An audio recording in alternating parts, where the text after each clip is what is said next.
Hi, everyone. Welcome back to the Change Your Mind podcast, where we explore personal development, spirituality, and science. I'm your host, Kris Ashley, and I'm really excited for my guest today. He's really big into personal development. He's all about kind of finding alignment with your conscious and subconscious mind. So I think we're going to have a really great conversation, so definitely stick around. First, couple of quick announcements. First of all, head over to the links in the show notes. You're going to find a lot there. You'll find ways to connect with my lovely guest. You'll find ways to connect with me on social media. You'll find ways to buy my book, Change Your Mind to Change Your Reality. It was endorsed by 3 people from the film The Secret: Marcy Shimoff, Michael Beckwith, Bob Doyle. It was also endorsed by John Gray, who wrote Men Are From Mars, Women Are From Venus, and many others. Let's see, you'll find ways to sponsor the podcast there as well. And you'll find a link to my website. Beyond this podcast, I also have 2 television shows, so check them out. They hit a little bit more the spiritual, metaphysical side. So if you're into the woo-woo, definitely come see what I'm up to over there. And as always, this podcast is part of the Los Angeles Tribune Podcast Network. We are doing massive things in personal development. We have events, virtual and live, pretty much once a month. I was just on stage with Dr. Joe Vitale, John Asseroff, Jim Quick, Joseph McClendon, Sharon Lecter, Les Brown. So there's amazing headliners, amazing panels. The whole network is really incredible what we're doing. So it's a movement. Come be involved. What if the one thing keeping you stuck is the way you think? Welcome to Change Your Mind with Kris Ashley, the podcast where science meets spirituality and mindset becomes your most powerful tool for transformation. I'm Kris Ashley, author of Change Your Mind to Change Your Reality, trainer, speaker, and lifelong seeker. For years, I battled trauma, depression, anger, chronic illness, low self-worth, and the weight of old stories. Until I discovered how to rewire my mind, reconnect with my divine nature, and consciously create a new reality from the inside out. This show is here to help you do the same. Each week, we explore the intersection of personal development, spirituality, and science, diving into topics like healing, emotional mastery, entrepreneurship, resilience, and the quantum nature of reality. You'll hear powerful stories, gain practical tools, and real conversations that will help you change your perspective, get unshakable confidence, and live the vision your soul has always known is possible. Whether you're navigating a major life shift, building your dream business, or seeking deep healing and alignment, you're in the right place. So if you're ready to break through, take back your power, and create a life on your terms, this is your moment. Let's break free from the patterns that hold us back, awaken to who we truly are, and rise. Your transformation starts now.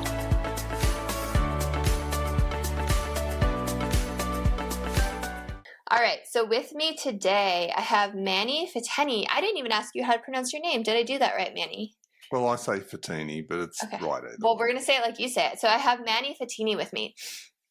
And Manny is a dynamic leader and innovator in personal and professional development, currently serving as the CEO of My Growth Corporation.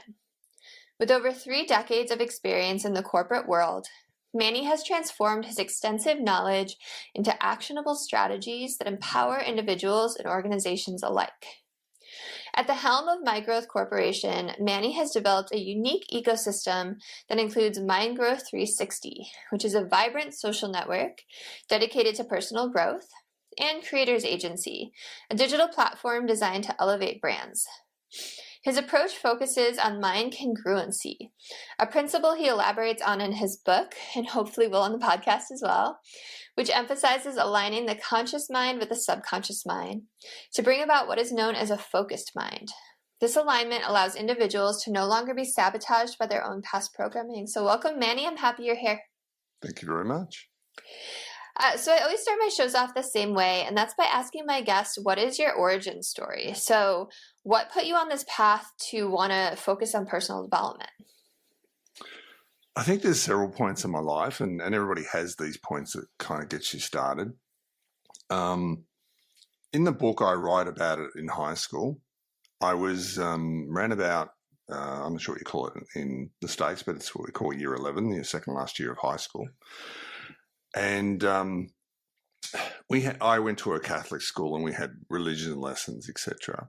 But it wasn't a religion lesson that set me off. It was the principal brought a new program that he wanted to purchase and he wanted to test with us as a group.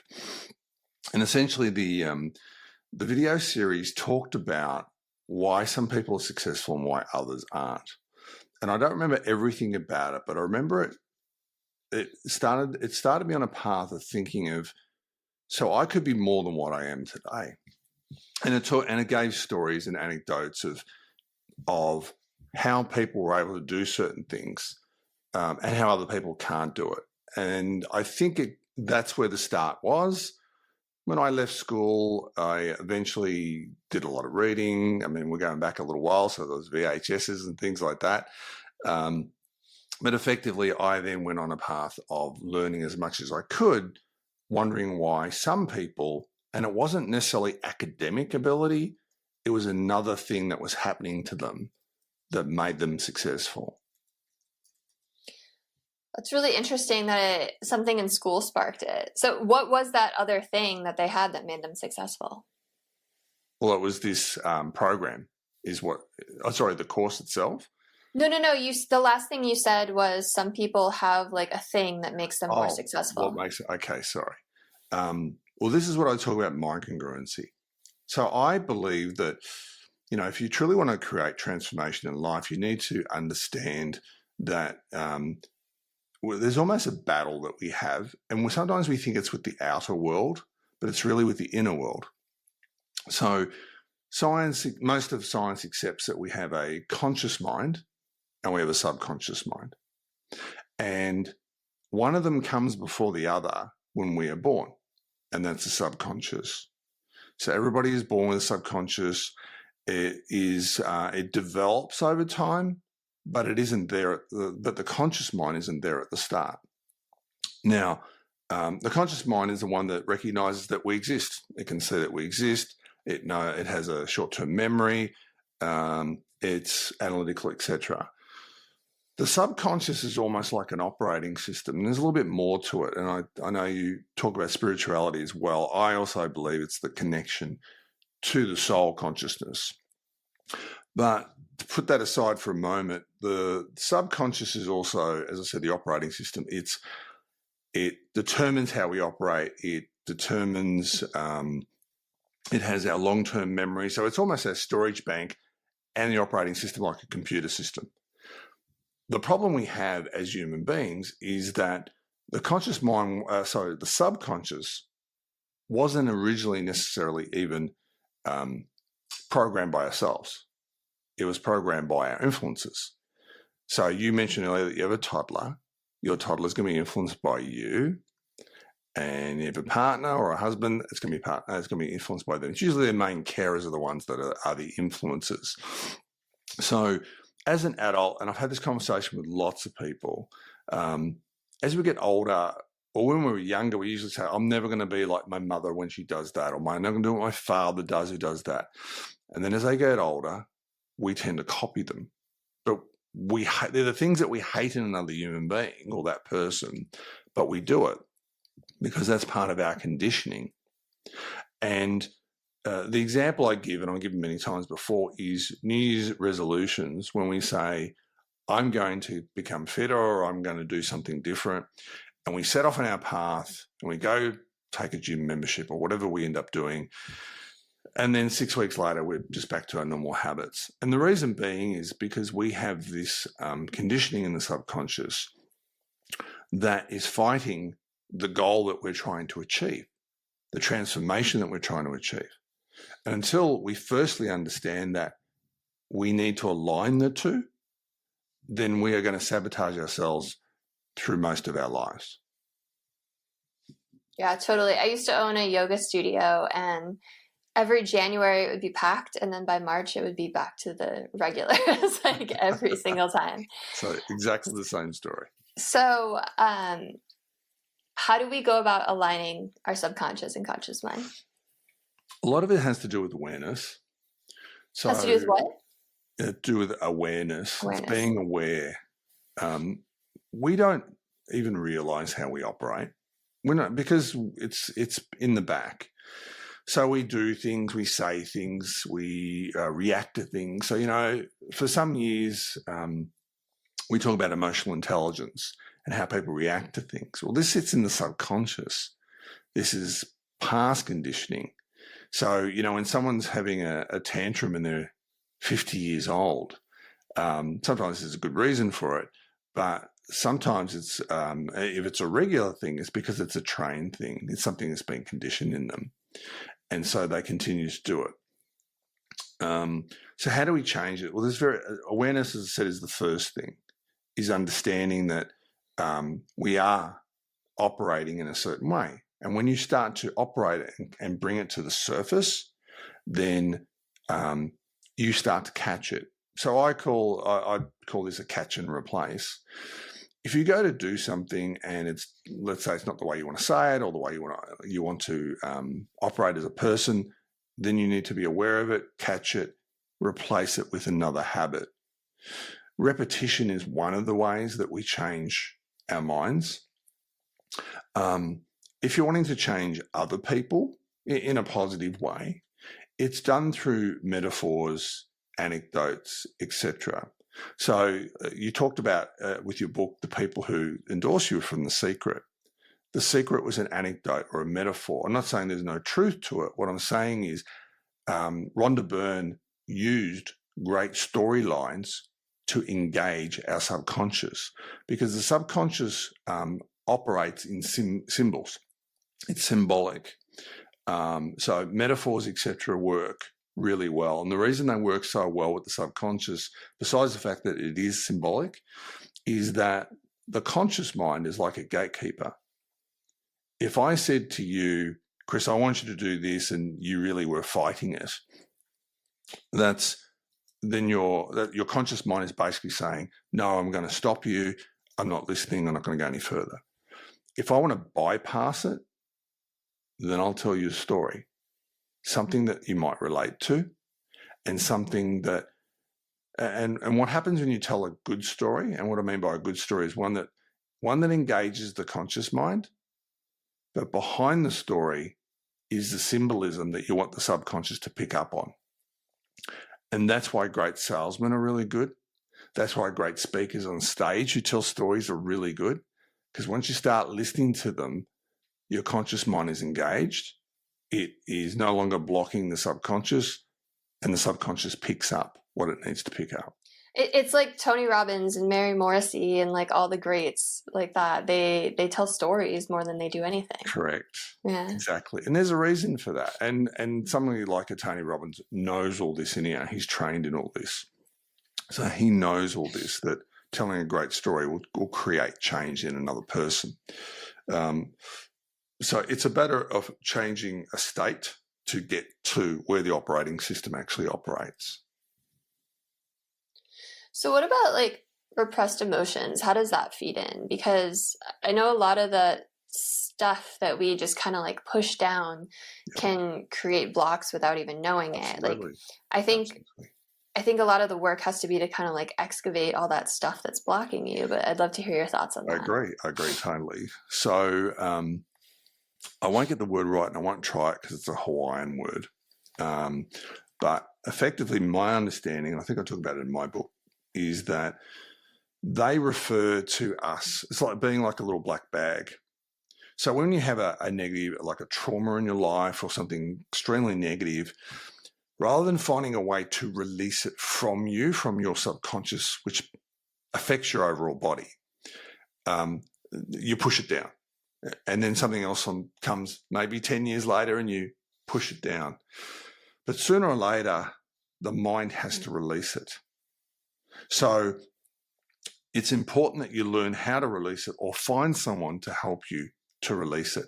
Because this, I believe, and I'm sure in your spiritual work that you've done, this is where a lot of our things, and I'm not going to try to back it with science because I think science may not be going necessarily in the right direction, is that this is where our cancers are coming from in a lot of cases. I'm sure there are other external things, but we have this dis-ease because our body reacts to our mind. Our subconscious controls all these different things. You know, sometimes we can't explain it, but then if I said to you, can you explain to me exactly how your little finger got moved and you didn't, something didn't touch it, it was just a thought. Our thoughts create things. Even our negative thoughts create things.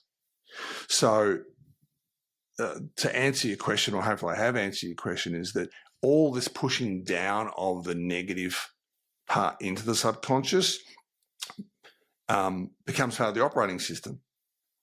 And you need to find a technique or a way of releasing it.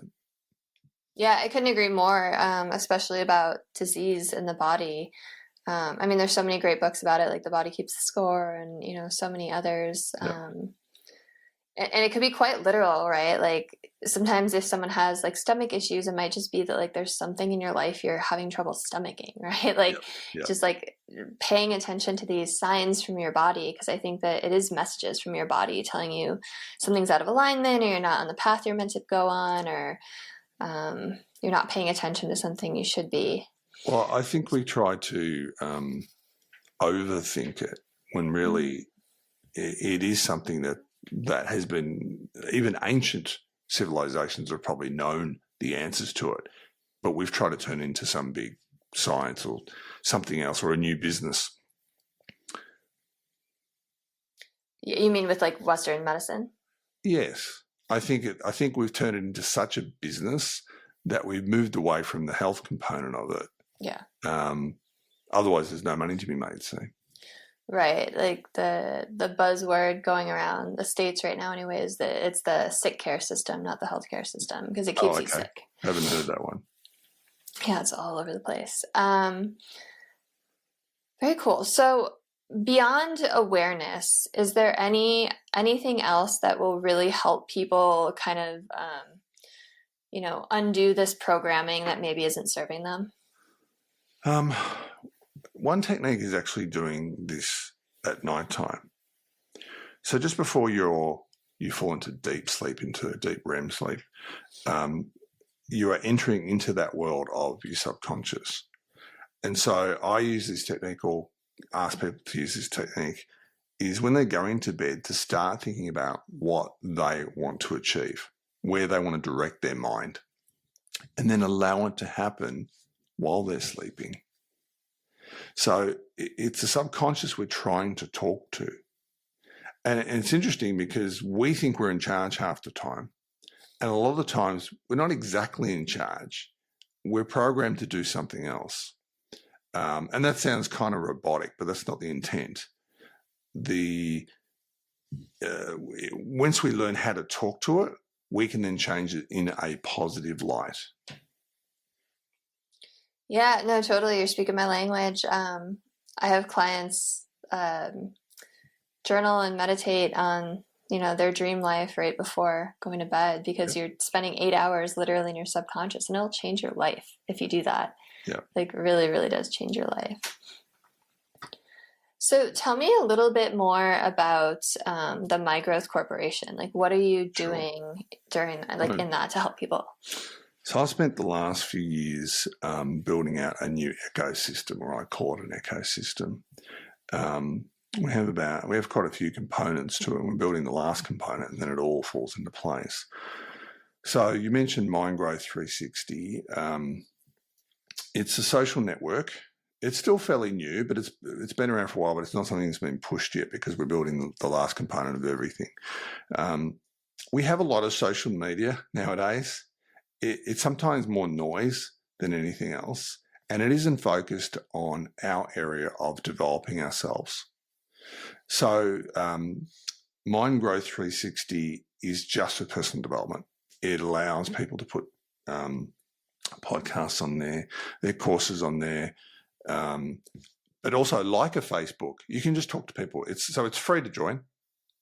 It allows people to interact, and there isn't the other noise of, if you took a Facebook, which is still being used, but it's still noise because I got distracted. Oh, my cousin's doing this, or it's not the form of personal development. Then we've got Creators Agency, and Creators Agency essentially is an agency for small business people like coaches and all people in our industry, no matter what it was, what it is, spirituality, etc., who are saying, well, I can't afford the big agencies. Or I want someone who gets personal development, understands what we're doing. So we have lots of different services. It's if you go to creatorsagency.studio, you'll see different services around doing your social media, etc. All the things that you need as a small business person, so having a website, all those type of things, we have it there for personal development, and people can buy those services. At the moment, we're working on. Well, we also have a directory. So you think of things like product review directory, where you're writing reviews on businesses. This is the same thing, but for personal development. And when I talk about personal development, I talk about anything and everything someone wants to grow in.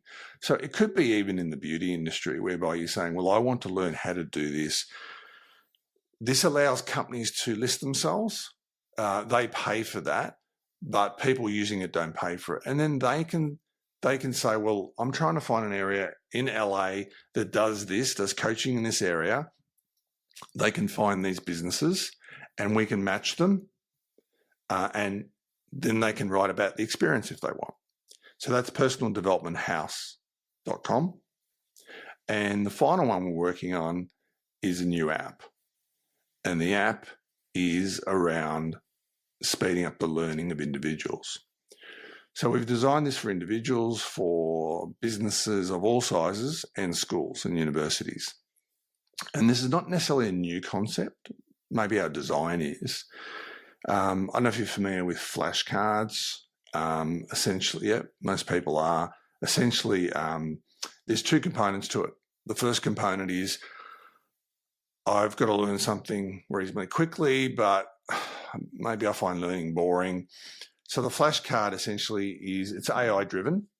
So you can upload a document or you can ask for it to teach you on a topic. It will come up with a series of lessons for you, and then you can start it. And it goes into a self-paced learning with quizzes. So I'll have like 4 answers, you answer them, and it allows you to learn at your own pace. We then take it to another step, and we do what we call battles or trivia battles, whereby you're taking the same information. So you can put any type of information within reason. You can keep it in your own private library just for yourself to use, or you can use it publicly, which we approve. And you could go online in the individual side. You could go online, and you could be online, and there's about 20 divisions of people that we're going to have, that people move their way up a leaderboard, and we can have the same questions, and we battle out. We compete against each other, and you can compete up to 3 other people. And then we have the school version and the business version, where you can have unlimited, where whole schools a teacher can basically take a classroom and set up teams. They can set up their own teams, and then they get the analytics that tells them this student really hasn't improved from their self-paced learning to going into a pressure, like an exam position. And so they can start to monitor it and speed up the learning of an individual and help the person. But it's also a game environment. So there's game mechanics that allows them to try to move ahead and move up leaderboards, etc. Wow, you've got a lot. Very cool. Well, thanks for explaining all that. So thinking about like the motivation side of it, if you wanted to go on there, you personally, Manny, were like, I'm going to go on here and like share something that's really motivational to me. Like, what are the top 5 books and courses that you would share with people on there? Well, I must admit, I probably use the internet more than I used to use in regards to books. So a lot of my reading was back in my 30s, etc. I used to read 40, 50 books a year. It depends on the area that you're trying to develop. I originally would have read a Tony Robbins, but some of his books were really NLP, neuro-linguistic programming. That's what he was really writing about in his original books, not necessarily his later books. Tony's great. I've seen Tony live as well. He's fantastic. if you want to talk about, if you go back to the mind-body connection, since we talked about that earlier, I'd read Bruce Lipton's books. You've met Bruce. Bruce is fantastic because he gives you the science behind it as well. He explains how we're altering our own bodies. So I loved his stuff when that first came out. I read a lot of his stuff then. He's also very sweet in person. Is he? Okay. Yeah, he's like very, very kind. Well, they're all probably out your way anyhow, or in your country, but they're smart people who get it. It isn't, it isn't all marketing. There's something behind it. So Bruce's work is really important if you want to get what the mind's doing and how it's affecting the body itself. Then if you look at, there's books like The Magic, it's called The Magic of Thinking Big. It's been a long time since I read that book, so I couldn't even tell you the ins and outs of it. It's David Schwartz, if I'm correct. I haven't read that yet. The Magic. It's an old book. It's an old book, but so I couldn't even tell you the modern day authors because I just don't read their books. I just have so much on the go that I don't have time to read their books anymore. But I don't think there isn't necessarily a lot of new things. A lot of it is old but repackaged in some ways. You talked again, since we've been talking about the body, Louise Hay, because you mentioned about the stomach example that you gave before. Louise Hay was probably the first to write about that, and that's a great book. And I have that somewhere here at home that she recognised because she went through trauma as a young adult herself. She recognised this in other people, that how they're thinking and what they've been through is affecting different parts of the body. So that's a I can't think what it's called. Healing You yourself. can heal your life. Heal your life. That's it. Yep. Yeah. So she's another great one to read if you haven't read her stuff. I'm just trying to think top of my head because I wasn't prepared for this one, but there's growth comes in different elements. I mean, there's understanding money.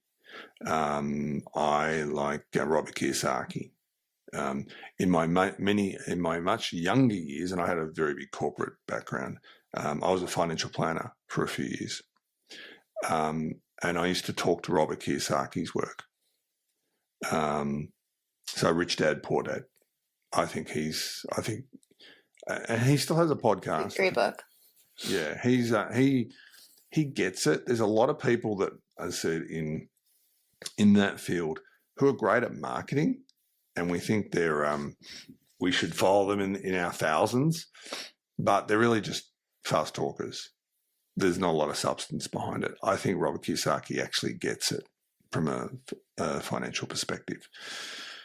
So there's three. I'm probably not going to get to your five because I can't think. I think you gave me five actually. Did I? Yeah, you gave me Tony and Bruce and Magic of Thinking Big, which I hadn't heard of. I'm excited. I love hearing about new books, and Louise Hay and Robert Kiyosaki. So, you made me think as you were talking, because you did bring up Louise Hay. Like, how important do you think spirituality is to healing?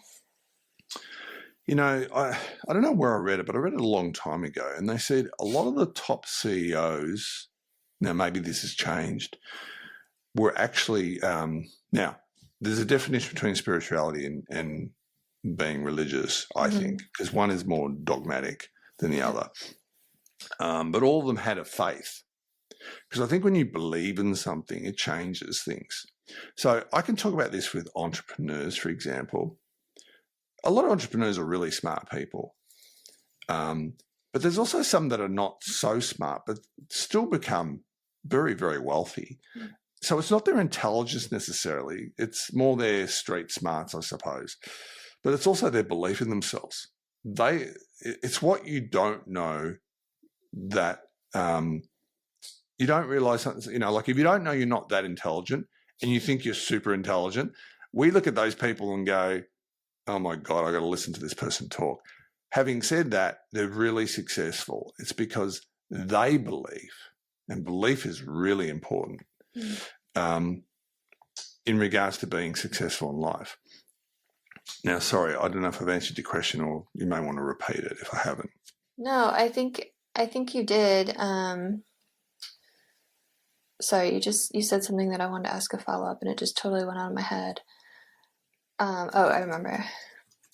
But before that, you were talking about how many CEOs have, a connection with something higher, and you made me think about my husband recently started a company with his former CEO, and she's this badass woman, and she's very religious though, but she takes like so many risks because she's like, it doesn't matter, when I die, I'm going to Jesus.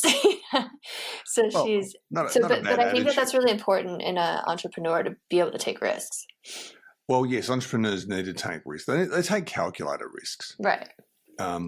I think what happens is, if you talk about entrepreneurship, is we all have ideas that we think we could do something, and a lot of us try it and then fail, and we give up or try again, and then after all we just give up. And I think that's the problem, and this is part of the conditioning about when I talk about microcongruency, is that if you set yourself a goal and a path to go on, you're fighting another part of you that says, no, you're going to fail. It's that little voice in your head we talk about. Mm-hmm. It's actually ourselves. And entrepreneurs have a different mindset. Their mindset is, no one likes failure, but I'm not going to stop. I know this can work. I just have to find a way to make it work. And I think that mindset is where they find success. And most of us fail because most of us just go, you know what, I'll just go back to 9 to 5. It's safer. It's easier. It's what my parents told me I should have done. Totally. So you were talking earlier too about like how entrepreneurs have this like undying belief and like confidence in themselves, or just successful people, right? Which kind of goes hand in hand with what you were just saying. Like, if someone's listening and they're like, I want that kind of belief, like, how does someone grow that belief in themselves? It is repetition. So if I take my own story, both my parents, so I didn't, my mother had been a school teacher. My father had worked in a factory. So we didn't come from money. We didn't come from something. But my mother was the one that instilled in me that I could be more. So she's part of that story in many ways. And I think how do you get to that point is it's a matter of, so in my own story, I worked in corporations for over 30 years. I rose to executive levels, so I took that with me. But I tried several times along the way with different side things, like I try a different thing, and because I wanted to be this entrepreneur and I wanted to build these businesses. But in the back of my mind was always get a safe job. Not that I was ever told that, but it was imprinted on me. And that's what we do with our children. We imprint our own thinking on them. So, and it isn't always verbal. So when I was a child, I remember it, but I never gave it any thought. My father worked in a factory, unionized factory. Union loved taking them out on strike for a month or so. And I remember Mum and I having this conversation where she said to me, we went through a period that your father was out of work, not because he was not working, it's because he was on strike for over a month. We were running out of money. I would go to the government and say, look, I've got kids, I need to pay for these things, because Mum didn't work during this period. When I was born, she stopped working. And the government just said, your husband's got a job. There's nothing we can do to help you. And so even though no one would have ever discussed that with me, and I would have been a young child, I probably would have heard conversations, and my subconscious that was fully open at this point was just getting it imprinted on me. Yeah. So I always looked to rise through the corporate world, and I did that. But there's always been this, but I'm more than that. I can do more than that. And for me to get to this point, I had to getting hit. Sometimes you lose jobs along the way, especially at executive levels. They restructure. Finance in Australia world, which is where I was, restructure every year. They get rid of a whole team and then they start again. Or Crazy. that does happen. That happened to me in my last role. They wiped out half the managers, kept some of them, and those managers are all gone since as well. So eventually you say, okay, I feel like I'm at the end. I've done what I've done where I've been. And it's like burning your bridges. It's like the story of, if you've ever seen the movie Troy with Brad Pitt. No? Okay. Well, the reason I was trying to tell the story is because it is a story where the Greeks, I think if I'm right about the story, the Greeks destroy all their ships. So they've landed to fight, Troy, whatever they're fighting. And they realise that they either fight to survive or they're going to die. And I think that's what happens in life, is sometimes you just get to a point, and we look at it from a spiritual perspective, sometimes it's the sign that we needed to say it's time to change.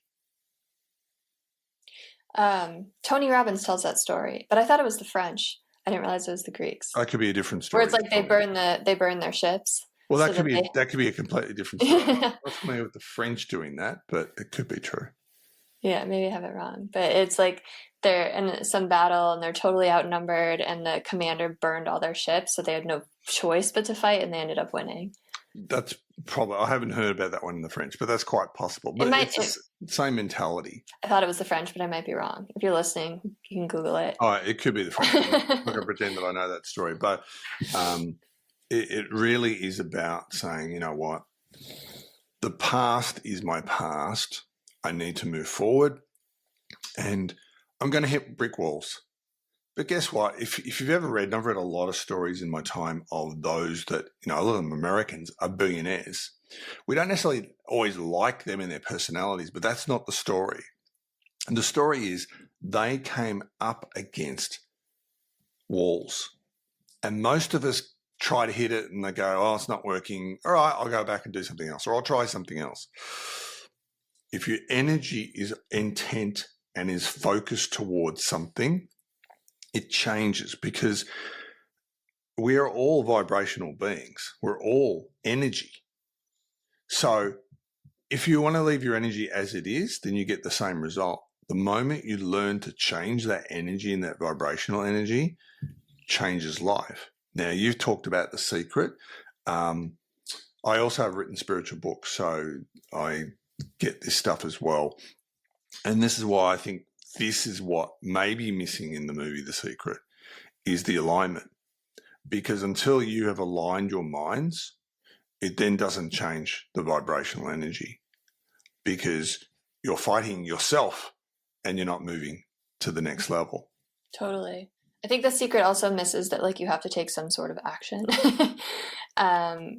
The universe isn't kind of this genie in a bottle, right? You have to take steps towards what you want. But yeah, go ahead. Yeah. No, sorry. That's all right. I was just going to say, so like, I like that you brought up aligning changing your vibrational energy. So the way that, my question was like, how does someone do that? And is it just that matter of aligning the conscious and subconscious mind, or is there something else that you recommend? It's emotion. Yeah. You get that? Okay. And I had to learn that. And I learned that in the last few years. So I wrote a book 4 years ago. It's a spiritual book, but it's a story. And you know why I've written a story now, why I did it in story form. But it was an interesting concept, because I don't know why I started it. I just come out of a relationship, and I decided I wanted to write. And I started writing, but I write two types of books. I write nonfiction, and this is a fiction book. And when I've written fiction books, it's not like I'm writing the story. It's like something else writes the story, which sounds pretty weird. I love it. but you might get it. It's that, so most times when you write a book, you write your chapters, you write what's going to go in your chapters, your heading, maybe your characters, and then you write it. I did this differently. I probably came up with a character name, had maybe an inkling, but I pretty much went into trance state. I would go in and write, and I could see the story in front of me, and I just wrote what I was watching. So I don't know if that's normal for other authors, but this only happens when I write fiction, not when I write nonfiction. When I wrote it, a story came out which I wasn't even expecting. It was designed to teach spiritual concepts, and it does do that. And it talks about manifestation, it talks about health, it talks about a lot of things. I'm sure a lot of it came from my subconscious, but as I said earlier, I believe the subconscious is connected to higher consciousness. So if there is that connection, then it was just downloaded to me, and I was just writing what I saw. Love it. I love it. No, that's the best. I've had experiences like that too with writing as well. And when you're in that flow state and yeah, it just feels like a download. That's so cool. I mean, it just shows that like you were meant to write that book. You were meant to like share that with the world. That's part of your purpose, right? I think so too. So you kind of touched on this a little bit, but this is a question that I ask quite a few people that come on the show because it's interesting. You know, let's say that someone, they've aligned their conscious and subconscious, and they have that belief in themselves and that mindset and that drive, and they have that vision, and they're working towards it, but it just hasn't freaking happened yet. Like maybe like the money hasn't come in, or they haven't like broken through in front of the right audience or something. Like, what kind of advice do you have for those people? The analogy I give is that now, I'm not a gardener, but when people garden, they put a seed in, or seeds in, and they water it, and eventually it grows. But imagine this scenario. Let's say we put some seeds in the ground. Let's say you and I went to the garden. We said, we're going to grow this. We go do this, and then a week later we go, we don't have a tree. Why don't we have a tree? We already put our seeds in. Why is it not there? So we go, you know what, let's just kick the dirt. Let's just walk away. Let's go do something else because we wanted a tree and it didn't happen. Now, what we were not seeing is we had started the germination period. We do this with thought. So we had put the seeds in. That was our thought. We had put our emotion behind, we're going to see this beautiful tree, which is, again, our thought and our connection and change of vibration. But then what we then do is we go, you know what, we're not seeing it in the physical world immediately because we're kind of impatient, and today's society is even more impatient about having something straight away.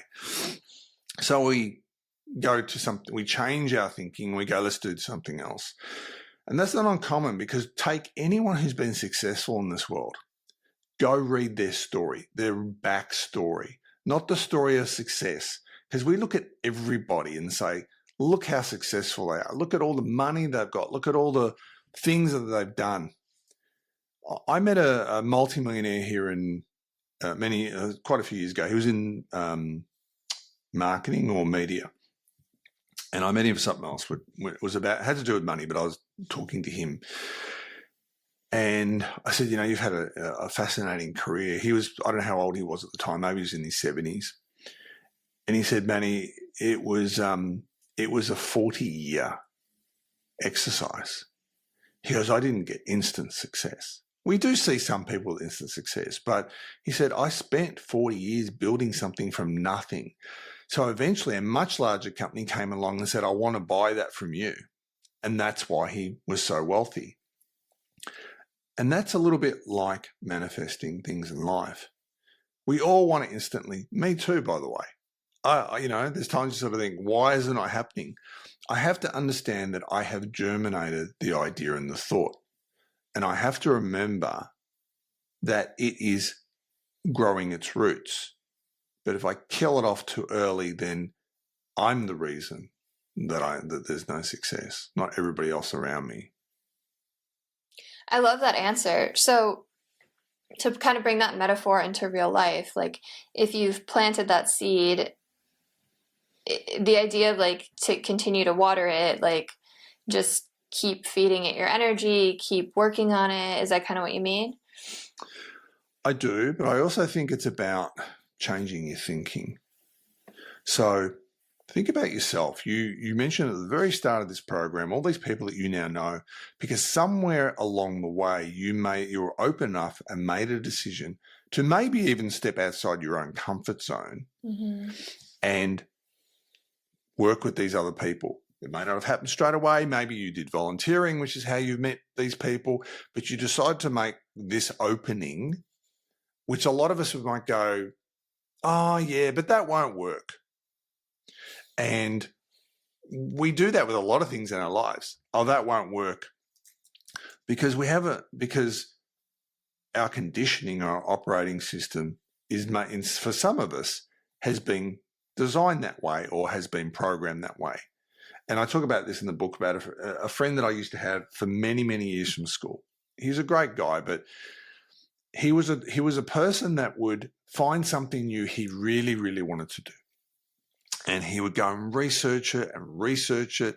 He'd ask your opinion on it. He'd research it. For 12 months, he'd research something. And after 12 months, he'd come back and go, oh, it's not going to work. It's a lot of time to devote. Well, this is just his conditioning, right? And I knew his family, etc., his parents. His father was a successful executive in media. But he treated his children differently, which is interesting.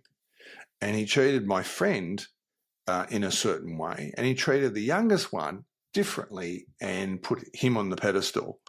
So the youngest one became successful in his own right, or became very good, had great belief systems. My friend didn't. And one day we were in my kitchen. I was in my apartment at the time, and he was sitting there talking about something, and I said, do you realise that you talk positive all the time, but you're actually one of the most negative people I've ever met? And he goes, yeah, I know. Because his subconscious, his programming or his autopilot was set at a certain level, and he wasn't sure how to fly higher, even though he wanted to. I know people like that who they'll post like all the positive personal development memes out there, but then you talk to them and have a conversation, and there's just like so much self-doubt and hatred and anger and sabotage. This is why we talk about mind congruency and this alignment, because this alignment takes you to what I call a focused mind. You want to get to the level of all these things you just talked about and this change of vibration. It's very hard to do when you say, I'm going in this direction, and the conditioning and the operating system says, there is no way we're going there. We're not good enough. So quick question then, how does someone know if their conditioning is saying that? Listen. Pay attention. Give me an example. Well, I use it with language. This is maybe a silly example, but I've used it before. A long time ago, I worked with someone, and she used to use, she always sounded really positive because she used to use the word absolutely. So you'd say, can you go and do this and da-da-da. She worked with me for a very short period. I was training her. And she goes, yep, absolutely, I can go ahead and do that, da-da-da. And she was a very positive person. And I'm going, oh, that's a kind of a cool statement, but that's not part of my language. I know the word, but I don't use it. And so what I started to do is when I thought it was appropriate, I would catch myself before I used the word I would normally use, and I changed it with the new word. And to reprogram, we need to bring it to conscious level. We are unaware of how we operate. If you have a computer in front of you, it's got operating systems and it's operating a certain way. Do we know what it's doing and what's doing? No, we're just looking at the output. We're just going, am I getting what I want from it? When you start to dig deeper and go, hold on, the programming isn't right if you're a programmer. If the programming isn't right, this is why I'm not getting the result that I want. And so we need to look at our own programming, pay attention to it. That's the awareness bit that I talked about at the start. become aware of how you operate. So think about, I don't know if this child is your first child, but I'm pregnant with my second. Oh, yeah, congratulations. But I have a toddler. Yeah, thank you. Another reason I'm tired. Okay. So these children are going to be influenced by what they observe. Yeah. And they're going to develop programming. You have an opportunity to pay attention as to what they see. So give an example. We drive cars, and sometimes some of us are very calm drivers no matter what happens, and some of us just swear at everything on the road, right? Who do you think is watching all that when they're sitting in the back seat? Who'll probably imitate that when they start driving, because that's the programming you gave them. Not intentionally. You weren't going, now pay attention. Next time someone does this, you swear at them on the road. We are giving this programming to them. So we need to become aware of, I'm doing this. I need to stop this. Let's change it. Let's repeat it. Let's get into the subconscious mind until eventually there's a congruency between what I want to achieve and what I'm designed or programmed to achieve. And that applies to everything in life. And then from a spiritual perspective, when there's this alignment, that's how manifestation takes place. That's why, even though The Secret was a great movie, and I remember when it came out, it was a big thing to come out. And by the way, that was done by an Australian. Nice. Very cool. It was actually built for Australian television originally, but they rejected it. And that's why they went and turned it into a movie. So if you're wanting to manifest, and that came originally from, I don't know if you're familiar with Esther Hicks, if you know that name. Yep. So that's who's what they based the information on. But then there was a conflict between the two of them. Based The Secret on, you're talking about? Yes, the Secret was based on Esther Hicks' work. That's cool. Esther Hicks and that then had a disagreement over something, and they cut Esther Hicks out, and they did their own movie. But Esther's doing pretty good, so. Yeah, I'm sure she does. I haven't seen her name for a long time, but I'm sure she does. I was actually just scrolling through TikTok before this, and it was like an old interview with Wayne Dyer. I was like, oh, that's cool. Oh, okay. Oh, yeah, Wayne Dyer was a pretty cool guy. Yeah. Yeah, very cool. It so much of what you talk about, I write in my own book. We're like very, very aligned, and I love that you brought up how important language is. Like the language we think, we speak, we write. There's that metaphor, like it's like casting spells, right? That's why they call it spelling, because you're like literally putting that out into the universe and into your subconscious mind. So, yeah. And I think just kind of like bringing it back to the last question I asked, like if someone's kind of feeling like stuck and it's just like they're not getting that breakthrough. It sounds like your advice is to kind of like look back on your thinking, look back, make sure everything is aligned. Do I kind of have that correctly? Yes, but also become quiet. So you talked about meditation earlier, and I talk about that in my book as well, is that our world is a busy world and our minds become so engaged in so many things, and we've got so much being thrown at us. I mean, you just said you're on TikTok. Well, that is now today's world. We are bombarded with information from so many different things. So, if you go back 60, 70 years, it was called the newspaper, and you usually got it once a day, and the rest of it was talking to people that you spoke to. Today, it's instant information. And our mind doesn't slow down. It's no longer focused. It has too much information that is bombarding us, and we need to learn to become silent and quiet again. When it quietens down, it allows for something else to open up. Yeah, that's very, very brilliant and important. Just thinking back on all the books you recommended, one I would add to that list is I love Joe Dispenza's work so much. And are you familiar with his work? No. Joe Dispenza? Oh, yes, of course. Yeah. He's become very big in this. He's got some great meditations. Yeah, so Joe's. I remember Joe originally from The Secret. I think that's where I first saw him. He was from What the Bleep, do we know? Oh, that's it. Yes, I saw him in that too. Yeah. You're right. Yeah. That was a cool movie. Yeah, he got a lot of negative press from that, actually. From What the Bleep? But it made him up. It made him, yeah, there was a lot of, like, there's two camps of people. People either, like, love that movie or hated it. I loved it, personally. I loved it. You. But then there's a story behind the founders of that movie too, which probably gave them the negative part. Yeah. I've had someone else on my show who was part of that, like, school that put it on, like, kind of came up with Joe. Okay. So yeah.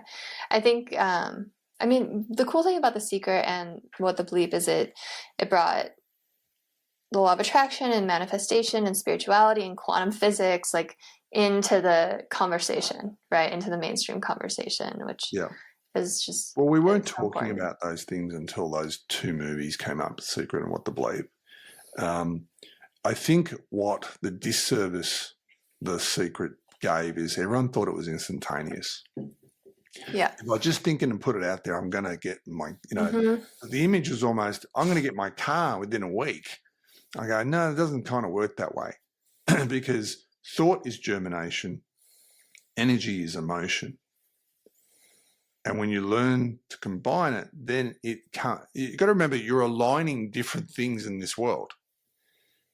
So if you're wanting something to happen in this world, you germinate, you change vibration, you put that out there, but then you need all the other things are now starting to align, which is why it's not always instantaneous. Okay, so to play devil's advocate, and I know we're getting close on time. That's fine. So one of my mentors is Mary Morrissey. I don't know if you're familiar with Mary's work. She's been around forever.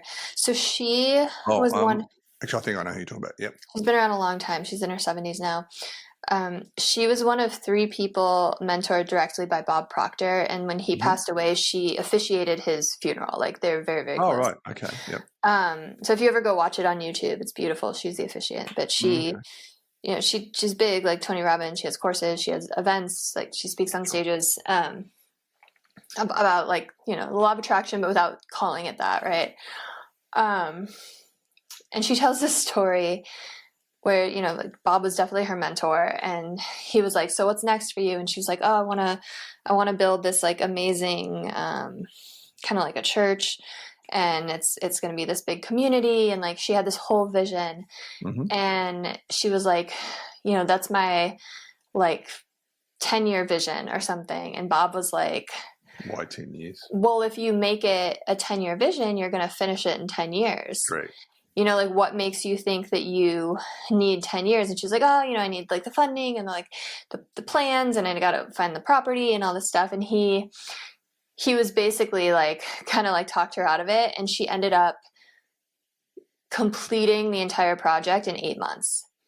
So, because of his mentorship. So I agree with you that, the universe isn't this genie in a bottle where you can just, like, tell it what you want and then, like, kind of kick back, put your feet up, and just, like, wait for it to fall into your lap. You have to take action, and you have to align everything, like we've been talking about. But I think we also can make things happen a lot faster than we give ourselves credit for. This is why I talk about my congruency, because what you just described with Bob and her was the alignment of her mind. Her mind had said, this is a 10-year project. Bob changed the thinking, aligned her thinking to no, there's a shorter time frame. When that changed, she then changed her manifestation. So that is mind congruency. That's what I talk about. Yeah. So it's like, yeah, I mean, I'm like holding both of these things at the same time. Like, yeah, things are instantaneous. And the whole idea of, like, planting a seed and, like, the whole metaphor with the garden you talked about, like, I get that, right? Because we're in physical reality and things take time. But also, like, I think miracles can happen and things can happen really quick. I do not doubt that for a moment. So don't get me wrong. It's the way the movie portrayed things. Yeah. As if, because we are in the physical world, not the metaphysical world. We're in the physical world, things take longer. It's a heavier thing than if we were non-body, for example. Yeah. So can things be quicker? Absolutely, because it's what we believe. And it's a little bit like health. You know, we can think ourselves into illness, right? You know, we talk about people that are hypochondriacs. Well, you know what? There's a lot of people that are healthy that think they're sick all the time. That's got nothing to do with the truth. That's got to do with their own personal truth of what they're believing. And so belief is something that also sits in the subconscious. And this is why I emphasize the transformation of the mind, because when you transform it, you transform different things, and that different things then align with each other. Yeah, totally. Just to bring it back to Bruce Lipton, he talks about that a lot, right? Like the nocebo effect. You can actually make yourself sick. Correct. And you can make yourself better too. Well, if you talk about placebo effect, if you're familiar with Richard Bandler from neurolinguistic programming, right? Well, Richard Bandler is one of the founders. And Richard Bandler, if I remember correctly, had said, I wish I could market a pill called placebo, because I could probably change, I don't know exact wording, but it's something that I could change people just by giving them a pill, a sugar pill. And if they believe that it's going to work, then they'll change themselves. Yeah. Because our belief systems has a lot to do with our results. So powerful. Yeah. I feel like we could talk forever, but I just realized we're at the 1 hour mark. I want to respect your time. I'm going to go take a nap after this. I told Manny in the green room, my toddler had me up from 1 to 5 last night, so I'm a little tired. But it's been a great conversation, and I'm sure people want to know where they can find you online, where they can connect with you. So if you want to just take a moment to share. Yeah, sure. Probably go to mygrowthcorporation.com. There you'll find all our offerings, and you can find, and it'll take you to my own personal website, etc. So I do trainings and stuff like that as well. So yeah. Awesome. And I'll have all that in the show notes, as well as your extended bio. And if you're driving, you can check it out later. But if this resonated and there's someone in your life you think would love it, send it to them, like, comment, share, subscribe. Let's help lift humanity up. Have a beautiful rest of your day, everyone. I'll see you next week.